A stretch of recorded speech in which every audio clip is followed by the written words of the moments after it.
Good morning, guys. I am not Christy Vilhauer. She is out of town, so I've been voluntold to give you guys the necessary updates and make sure everybody's on the same page going into another exciting year.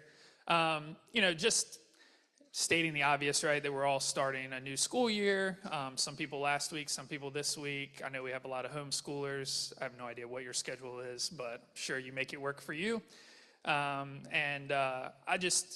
hope that we're approaching this new year with a sense of hope and optimism. I know that, I was a teacher for 6 years coming out of college, so I know this time of year I always sort of maybe had mixed emotions. You have the excitement of going back, but also sort of missing the vacations or the pool or whatever fun things hopefully you were doing this summer. And then also just, any anxiety or fears or anything like that, we feel the presence of God in what could be a hard time for some of us as we're starting something new. But we hope that here at church, Moving Sunday is just another fun way to see your kids continue to grow. And the change that we make this week will be affecting about half of our kids. So I'm going to kind of just try to stick to the script here and make sure we get all the information that we need. And so we have 3-year-olds that are moving from the nursery to being a part of the worship service and children's worship. And then if your child is either in kindergarten, 2nd grade, or 4th grade, then you'll move up to the next class. And then lastly, the 6th graders will just stay with us in regular worship service.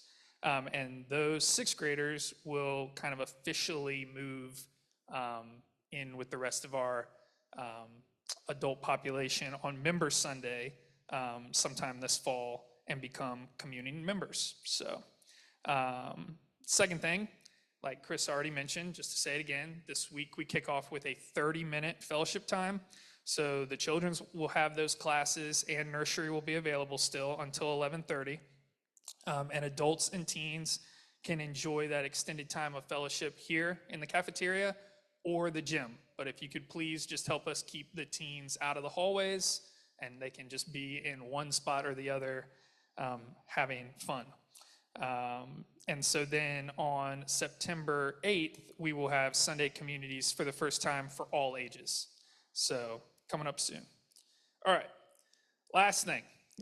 Looking at the fall as a whole, there are some fun fellowship events that we want to just go ahead and make you aware of and start to put on your calendar.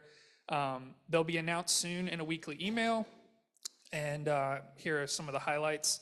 There will be a few fellowship Fridays after school for 3rd through 5th grade students with themed activities for kids to enjoy together.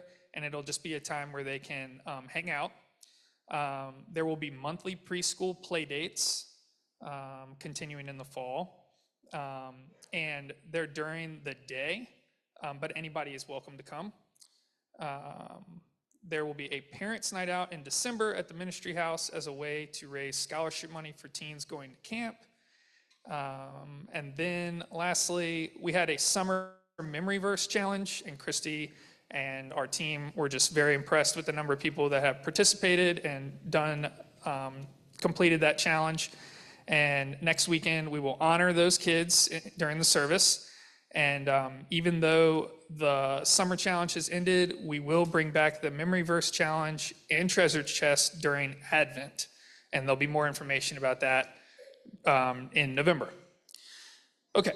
If you have any other questions after service, Carrie Sproul and I will be around to help get people to the right spot so we have a fun 30 minutes. And then if you have any questions for Christy directly, even though she's out of town, she is still available to be reached via email. So thank you, guys.